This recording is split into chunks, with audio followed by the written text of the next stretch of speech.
Court verdict declares, human male must marry the alien granddaughters of the consul. Tentacles, scales, bioluminescent skin, and odd, shimmering shapes moved quietly in the massive room. The high dome above reflected soft lights, casting long shadows over the polished floor. The air was tense. Every creature waited for the verdict that could change his life forever. Ethan was a human diplomat. He had traveled through 10 star systems, negotiated dozens of treaties, and survived more dangers than most aliens could imagine. Yet here he was on trial for a misunderstanding so absurd that even he struggled to explain it. The charge: insulting the consul's family. Ethan shook his head. It wasn't an insult. I just laughed at the wrong joke. The alien judge, a towering figure with 4 eyes and a voice that resonated like a low earthquake, leaned forward. Mr. Carter, your defense has been noted. Yet your actions have offended the honor of Consul Vilar's lineage. The court has reached its verdict. Ethan felt his stomach tighten. He had faced pirates, rogue AI warships, and even an exploding starbase. But this was something else. The gavel, if it could be called that, more like a glowing crystal suspended in midair, descended. The court declares, Ethan Carter shall marry the consul's granddaughters, Lyra and Celia, to restore honor and political harmony. A stunned silence fell over the hall. Some aliens blinked in confusion. Others whispered among themselves in odd musical tones. Ethan's mind froze. Marry the consul's granddaughters. He cleared his throat. Wait, I'm not, this isn't, the judge's eyes glowed softly. Your objections are noted, human. The law is clear. The marriage will serve to honor the consul's family and strengthen interstellar alliances. Ethan looked around. Lyra and Celia sat in a special section reserved for the consul's family. They were unlike any alien he had seen. Their skin shimmered faintly, like opal under light. Their eyes, large and bright, studied him carefully. There was curiosity there, maybe amusement, but also a challenge. Ethan swallowed. He had no idea how he would explain human culture to them, or survive theirs. After the court adjourned, an assistant led Ethan to a waiting shuttle. Your new home will be the consul's palace on Velaris Prime. The granddaughters will meet you there. Ethan exhaled slowly. Velaris Prime was known across the galaxy for its beauty and strangeness. Floating islands, rivers of liquid crystal, and forests of trees that glowed in multiple colors. Yet, despite the wonder, he felt trapped.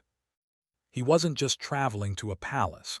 He was walking into an alien culture he barely understood, with rules that could get him killed if broken. The shuttle hummed and lifted off. Ethan watched the stars blur into streaks of light as he reflected on the absurdity of his situation. Humans were adaptable, clever, and brave. He had survived worse odds, but could he survive alien matrimony, especially with someone who might consider him a fool? When he arrived at the palace, a massive structure of floating spires and rotating walkways, he was greeted by attendants. They spoke in a language of musical tones and clicks, which Ethan somehow understood through a small translation device embedded in his ear. Welcome, human guest, said one attendant. Consul Vilar awaits you. The doors opened to a grand hall filled with hovering lights. Lyra and Celia approached, their movements graceful and almost liquid. Lyra had a serious, observant expression while Celia's face hinted at a mischievous curiosity. You are Ethan Carter, Lyra asked in perfect galactic common. Her voice was soft, yet carried authority. Yes, Ethan said, bowing slightly. I guess I am. He forced a smile, though his stomach twisted in knots. I promise I'm more competent than I look. Celia laughed, a sound like chimes ringing in a soft wind. We shall see, human. We have been told you are clever. But cleverness alone does not guarantee survival here. Ethan nodded. Noted. I'm very good at surviving. The granddaughters exchanged a glance, and Ethan sensed a silent conversation. They were testing him, he realized, already judging him against their standards. Humans often underestimated alien intellect. He would have to be careful. The consul appeared then, a large figure with shimmering silver skin and 4 arms folded in front. "Ethan Carter," he said, his voice deep and echoing. "You have been found in violation of our customs. Yet the law allows for reconciliation. You are to live here, learn our ways, and unite with my granddaughters. Perhaps in time you will prove yourself worthy of honor." Ethan bowed deeply. "I will do my best, Consul." Over the next few days, Ethan's life became a whirlwind of alien rituals, lessons, and rules. He learned to eat crystalline fruits that tasted like electricity, navigate floating stairways that defied gravity, and bow correctly in 4 different postures depending on the time of day. Yet, the most difficult challenge was understanding Lyra and Celia. They were intelligent, sharp, and completely foreign to human ways. Lyra often questioned his decisions logically, testing his reasoning. Celia preferred riddles and challenges, laughing when he made mistakes but never letting him feel humiliated. One day, as they walked through the palace gardens, a river of liquid crystal flowing beside them, Celia asked, "Why do humans laugh at things that aren't funny?" Ethan thought carefully. "I think it's how we deal with confusion. When life surprises us or when we are afraid, we laugh. It makes it easier to face." Celia tilted her head. "Interesting. Perhaps humans are braver than they seem." Lyra's eyes met his. "Or perhaps foolish." Ethan smiled faintly. "Maybe a bit of both, but humans survive. We adapt." The granddaughters didn't respond immediately. Ethan felt a small victory. His explanation had made them pause. They respected clarity and reason. Perhaps here in this strange palace of opal walls and floating lights, his human traits could earn him a place, not just as a guest, but as someone respected. That night, as Ethan lay in his quarters, he reflected on the court's verdict. At first, it had seemed like punishment. Now he realized it was a challenge, a chance to show that humans could thrive even in the strangest, most alien circumstances. He smiled to himself. If survival and cleverness are enough to impress aliens, then I can do this. Little did he know, the galaxy was watching. Not all were pleased with the court's decision. Some factions whispered that a human should not wield influence over the consul's granddaughters. Trouble was already stirring, and Ethan's ability to navigate alien culture would soon be tested in ways far beyond etiquette and floating stairs. For now, though, he took a deep breath, ready to meet the next day and the next challenge. He was a human. Humans survived. And perhaps, just perhaps, he would turn this absurd verdict into a triumph that no alien would forget. The court's verdict had seemed like a curse. But for Ethan Carter, it was only the beginning of an adventure where his wits, courage, and human nature might just be the galaxy's greatest hope. Ethan Carter had survived pirate ambushes, asteroid storms, and rogue AI warships. But nothing had prepared him for life in the consul's palace. Each day was a test, not of strength, but of patience, observation, and human ingenuity. The palace was alive. Floors shifted silently, walls hummed with energy, and lights floated like stars in midair. Doors opened and closed on their own accord, and hallways sometimes twisted in directions that made no sense to human logic. Ethan had learned to keep a small notebook to track paths, or he would have gotten hopelessly lost within a day. Lyra and Celia were constant companions, though each in very different ways. Lyra was precise, calculating, and analytical. She measured his every action, noting mistakes and inconsistencies. Celia, on the other hand, seemed to delight in mischief. She would hide floating objects, rearrange light paths, or pose riddles that required thinking 3 steps ahead. Both of them were formidable, but Ethan found their challenges stimulating rather than intimidating. The first true test came in the palace dining hall. Unlike human meals, the hall offered dozens of dishes floating in midair, suspended by anti-gravity plates. The food ranged from glowing jelly-like spheres to crystalline fruits that vibrated faintly. Each dish required a different method of consumption. Some were inhaled, some absorbed through the skin, and some, surprisingly, needed to be listened to before they could be eaten. "Observe," Lyra said, gesturing with one delicate hand. "You may consume the dish only after interpreting its resonance." Ethan blinked. "Resonance?" Celia giggled, the sound like wind chimes. "Yes, it hums. The frequency tells you if it is safe. Eat too soon and you may, well, let's just say, you'll learn the meaning of embarrassment in new ways." Ethan approached a small floating sphere. He tilted his head, placed a finger near it, and listened. A soft vibration thrummed through his finger. Tentatively, he brought it to his mouth. It was delicious, sweet, tangy, and somehow filling without chewing. "Not bad," Lyra said. "You have patience. Humans sometimes rush, and rushing leads to mistakes." Ethan grinned. "I've learned the hard way.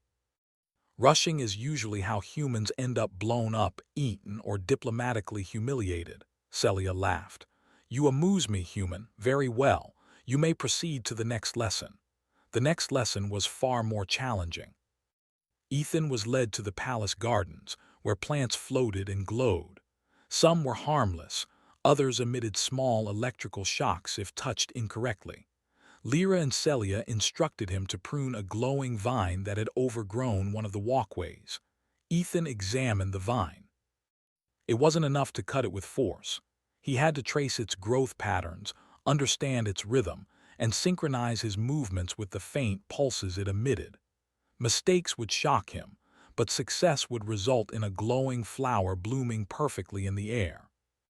After several attempts, Ethan adjusted his movements to match the vine's rhythm. The vine shimmered brighter than ever, and a small flower bloomed, floating above his hand. "Impressive," Lyra said. "You understand harmony. Most humans fail here." "Most humans," Ethan repeated with a smile, "but not all, and definitely not me." Celia tilted her head, curious. "You learn fast, but do you understand why this matters?" Ethan thought. "It's not just about the vine. It's about understanding your surroundings, respecting them, and working with them, not against them." Lyra and Celia exchanged a glance. Ethan could sense approval. Humans were unpredictable, yes, but that unpredictability came with creativity. The girls seemed to recognize that, though they would never admit it outright. Over the following days, Ethan faced more lessons. He learned to interpret alien gestures, understand complex communication systems involving colors and light patterns, and navigate the palace's ever-changing hallways. Each success earned a small nod from Lyra or a soft chuckle from Celia. Each failure brought a minor shock or a riddle he had to solve to continue. One afternoon, as they strolled through a corridor of floating orbs, Ethan noticed a faint flicker in one of the palace's energy nodes. The flicker grew stronger with each passing minute. It was unusual even for a building of this complexity. "Do you see that?" Ethan asked. "Something is wrong with the energy flow here." Lyra tilted her head. "I see it, but it is minor. It will correct itself." Ethan shook his head. "No. If this continues, it could cascade through the palace systems. It could shut down navigation, gravity, even communications." Celia's eyes widened. "You are cautious. Most would ignore it." "I'm human," Ethan said simply. "We notice patterns, anomalies. We act before they become disasters." The girls followed him as he inspected the node. With some trial and error, and a bit of human improvisation using basic tools he carried, Ethan managed to stabilize the energy flow. The node glowed steadily again, and the hall's ambient lights returned to normal. Lyra and Celia were silent for a moment. Then Lyra spoke. "You saved the palace systems, with minimal resources. That is clever." Celia laughed softly. "Clever and brave. Perhaps humans are more useful than we expected." Ethan bowed lightly. "I do what I can. That's what humans do."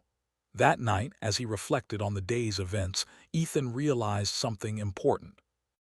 He didn't need to impress the granddaughters with charm or follow every custom perfectly. He needed to show value in ways that mattered, through cleverness, observation, and courage. The palace, despite its strange beauty, was also a place of political importance. Lyra and Celia were not just children of privilege, they were potential leaders. If Ethan could gain their trust, he could gain influence and perhaps ensure his survival. Over the next week, Ethan faced further challenges. One day, he had to interpret an ancient treaty written in a language that changed symbols depending on the reader's perspective. Another day, he had to solve a complex energy puzzle that powered the palace's defensive shields.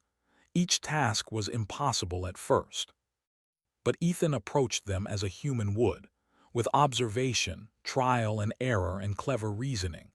Slowly, he learned to anticipate the palace's logic, its rhythms, and its eccentricities.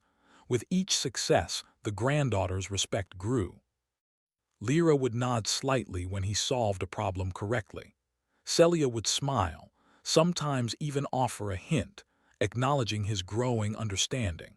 They began to see him not as an outsider forced into their lives, but as a capable human who could navigate their world. Then came the test Ethan had not expected, a social challenge. A visiting delegation of alien dignitaries arrived from a distant system. The delegation did not like humans. They considered them primitive, reckless, and untrustworthy. They immediately began questioning Ethan, making veiled insults about his species, and challenging his understanding of alien law and culture. Ethan stood tall. He answered each question calmly, logically, and politely, even when their words were meant to provoke. When one delegate tried to humiliate him with a complex riddle, Ethan paused, thought through it, and answered correctly. The delegation was silent, then grudgingly impressed. Lyra whispered, "You do not just survive, human, you thrive." Celia smiled. "Yes, and you do it without losing your dignity. Clever humans." Ethan felt a rare warmth. Perhaps this absurd verdict, being forced to live among alien royalty, was turning into an opportunity. He could learn, adapt, and maybe even leave a lasting mark on this society. That night, as he watched the twin moons of Velaris Prime cast soft light over the palace, Ethan realized he had changed. He was no longer just a visitor or a pawn in an alien political game. He was a participant. His human traits, curiosity, ingenuity, courage, and adaptability, were not disadvantages here. They were strengths. For the first time since the court's verdict, Ethan smiled freely. This palace, these granddaughters, and this strange alien world were not obstacles to survive. They were a place where humans could shine. Tomorrow, the lessons would continue. New challenges, new puzzles, and new dangers awaited. But Ethan felt ready. He was human. Humans adapt. Humans endure. And most importantly, humans never give up. The verdict that had seemed like a sentence of absurdity was now the beginning of a new chapter. Ethan Carter would face alien customs, court intrigue, and impossible puzzles, and he would not just survive. He would thrive. And in that thriving, he would show the galaxy exactly what humans were capable of. Ethan Carter had grown comfortable in the palace of Velaris Prime, though he never let his guard down. The lessons from Lyra and Celia had sharpened his mind, but they had also opened his eyes to the hidden dangers of alien politics. The palace was beautiful, alive with glowing gardens and floating halls, but behind the opulence lurked whispers of power, envy, and betrayal. The first sign of trouble came during a morning walk through the floating crystal gardens. Ethan noticed two palace attendants whispering near a maintenance node. Their bodies flickered with nervous energy, their gestures sharp and guarded. Ethan paused, listening. Through subtle observation, he realized they were discussing an imminent sabotage, a disruption in the palace's energy grid that could cripple defenses and leave the Consul vulnerable. He approached Lyra and Celia quietly. "Something is happening." "Someone wants to destabilize the palace," he said.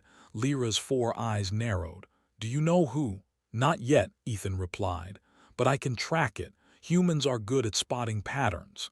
Celia's tail-like appendage twitched. "If you're right, we must act carefully." Accusing the wrong people could cause war between factions. Ethan nodded. Then we observe first, gather information before acting. Over the next few days, Ethan conducted careful surveillance, using human intuition combined with basic palace tools. He noticed small anomalies.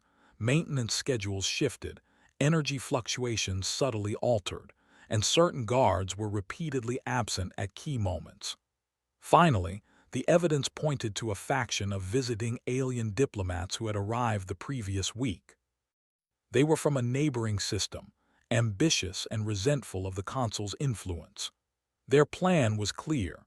They intended to sabotage the palace's energy core during the upcoming council assembly, creating chaos and tarnishing the Consul's reputation. Ethan shared his findings with Lyra and Celia. We have to act before the assembly. If the core fails, the entire palace could collapse. The galaxy would blame the Consul and it could spark war. Lyra's gaze was sharp. Your analysis is impressive.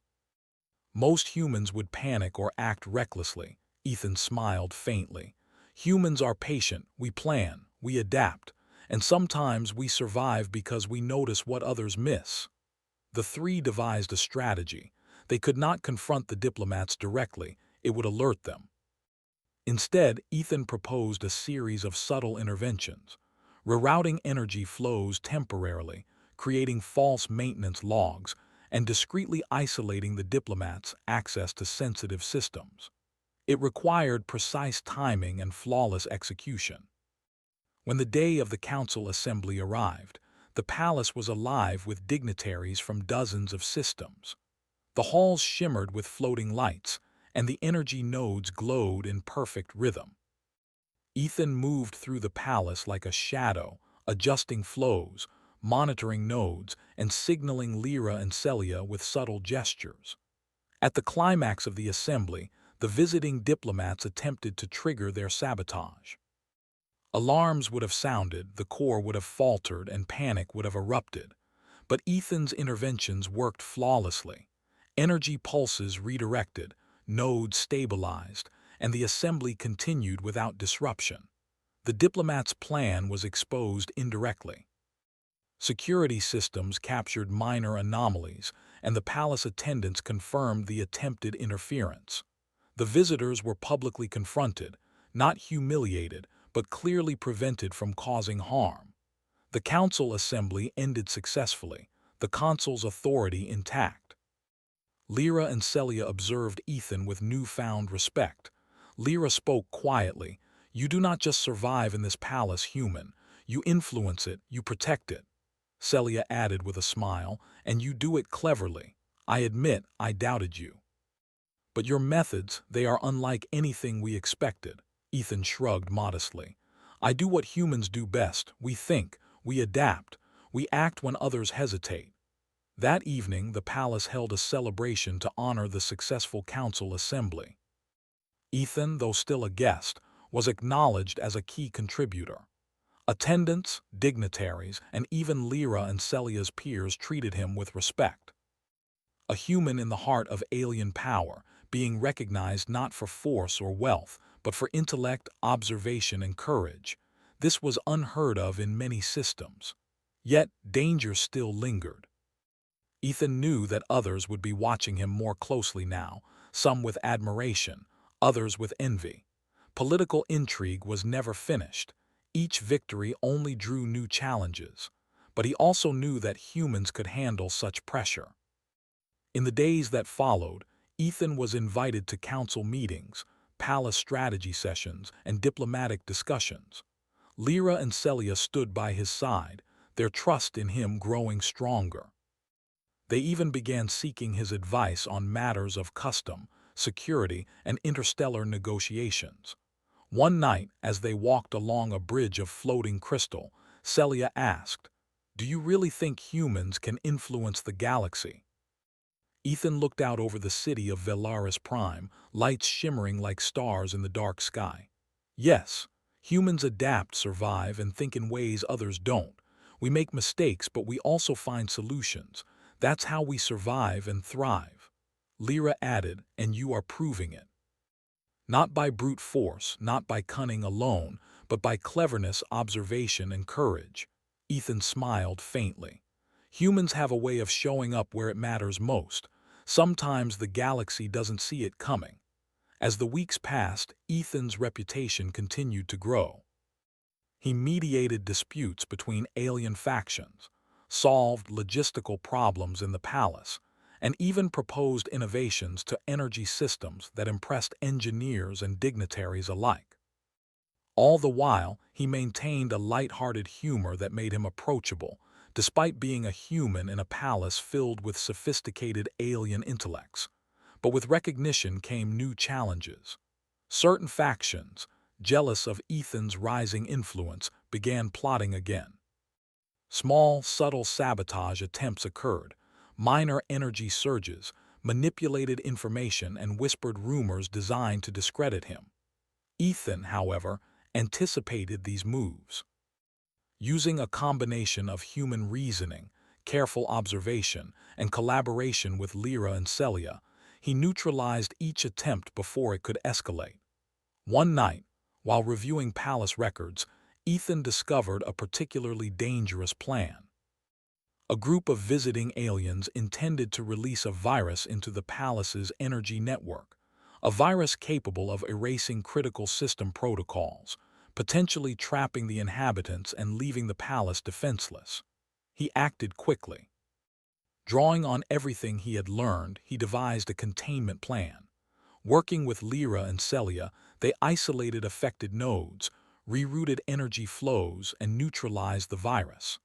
The palace remained safe, and the would-be saboteurs were discovered and quietly expelled. The granddaughters, who had once regarded him as an outsider, now viewed him as indispensable. Lyra, with her analytical mind, praised his strategy and foresight. Celia, with her mischievous personality, admitted with a smile that she had underestimated humans' cleverness. "Ethan," Lyra said quietly, "you have become more than a guest. You are a protector, an ally, and perhaps even a part of this family in ways we never expected." Celia nodded. "Yes, you are human, yes, but you are extraordinary. Perhaps humans are not as simple as we thought." Ethan smiled, a mix of pride and humility. "I'm just doing what humans do. We survive, we adapt, we act. And when necessary, we protect those we respect." For the first time since the court's absurd verdict, Ethan felt truly at home in an alien palace. The challenges had been immense, but he had proven something important. Humans could stand alongside the galaxy's most sophisticated beings, earning respect not through force or status, but through intellect, courage, and ingenuity. Yet, Ethan knew this was only the beginning.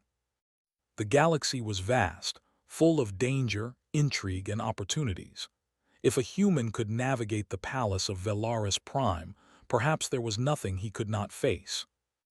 And so, as he walked through the glowing gardens, flanked by Lyra and Celia, Ethan Carter understood something profound.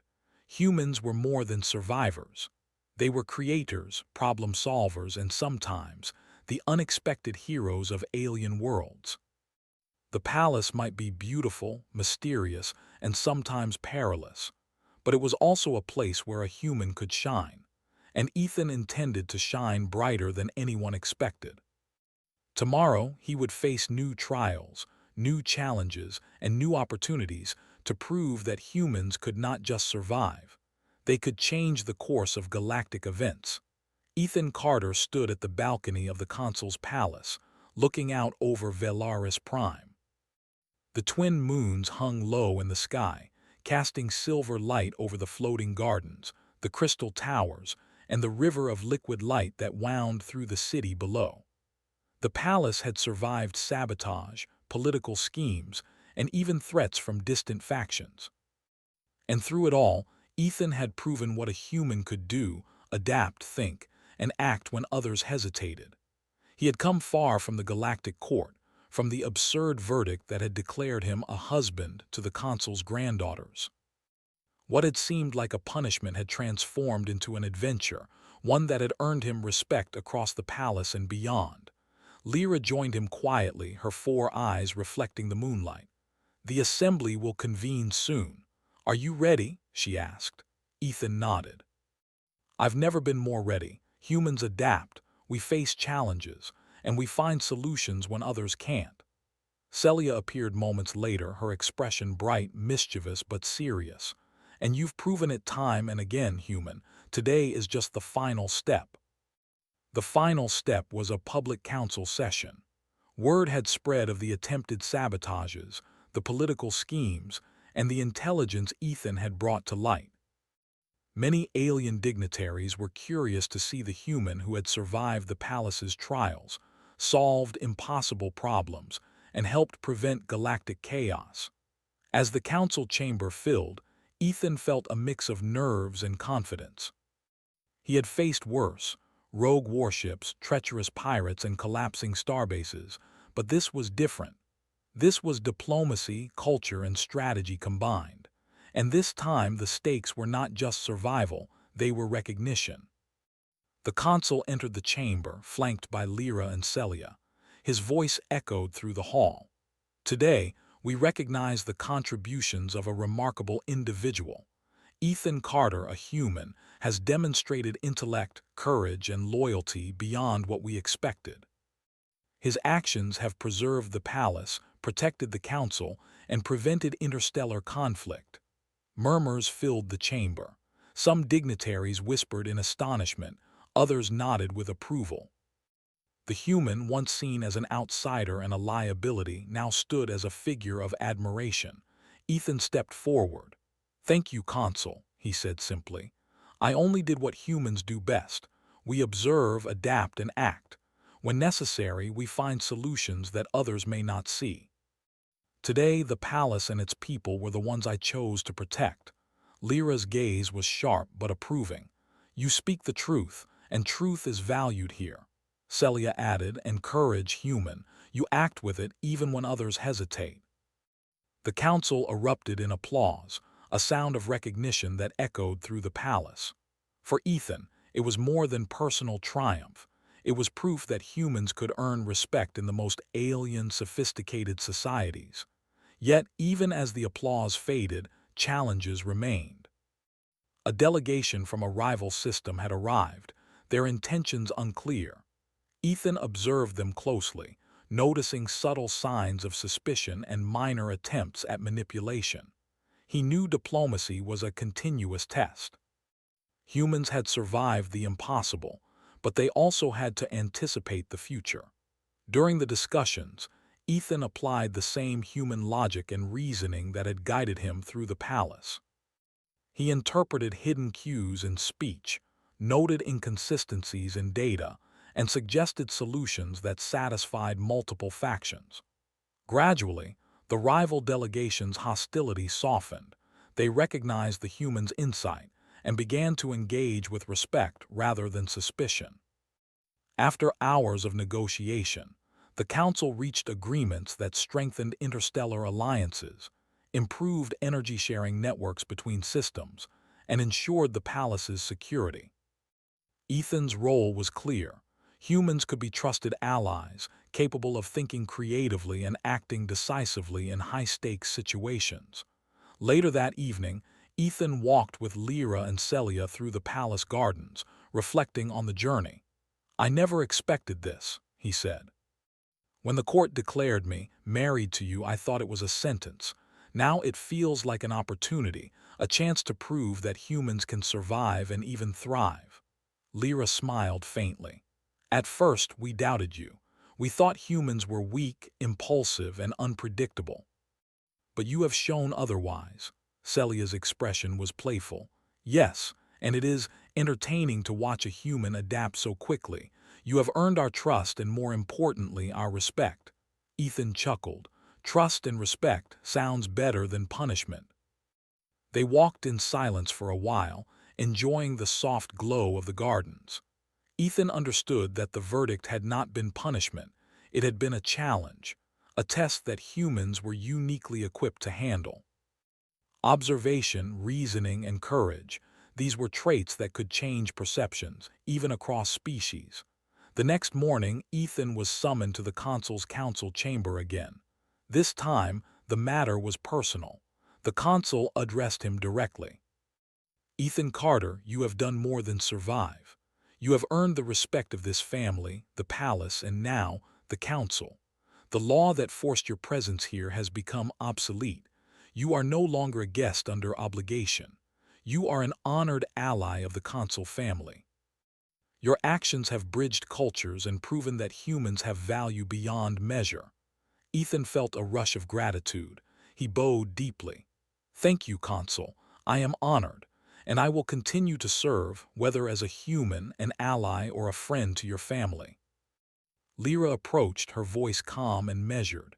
"You have shown that humans are more than survivalists. You think, observe, and act with courage. That is why we trust you." Celia added with a teasing smile, "And humans are stubborn, clever, and adaptable, qualities we respect, perhaps even enjoy." For Ethan, these words were more than praise, they were affirmation. Humans were seen as capable, respected, and valuable. He had turned a court-mandated sentence into an opportunity to prove the worth of his species. In the following weeks, Ethan continued his work in the palace. He advised on diplomatic missions, helped design more efficient energy systems, and occasionally assisted in solving cultural disputes among alien visitors. Everywhere he went, his human ingenuity and courage were recognized. The consul himself invited Ethan to help plan an interstellar council meeting, trusting the human's perspective on strategy, negotiation, and problem-solving. It was unprecedented, a human influencing high-level alien politics through intellect rather than force or intimidation. One evening, while overseeing preparations for the council, Ethan looked at Lyra and Celia. "You know," he said, "I came here thinking I was a pawn. Now I feel like I'm part of something bigger. Humans can't just survive, we can help shape the galaxy." Lyra nodded. "Yes, Ethan, you have proven that humans are not merely participants. They can be leaders, advisors, and protectors. That is why we respect you." Celia smiled warmly.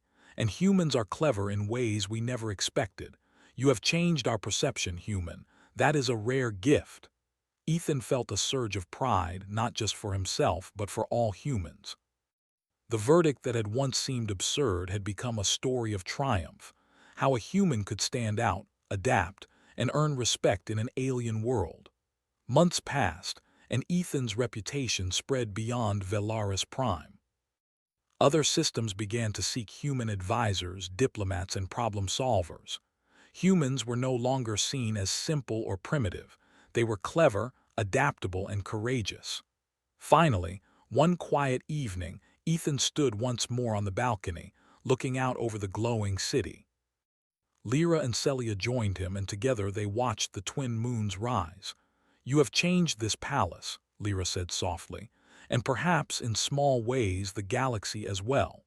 Celia added, "Yes, humans have a way of leaving a mark. Not through force, but through thought, courage, and action. You are living proof." Ethan smiled. "Then let's make sure it's a good mark." The court's verdict that had declared him a husband to alien granddaughters was no longer a source of anxiety or humor. It was a symbol.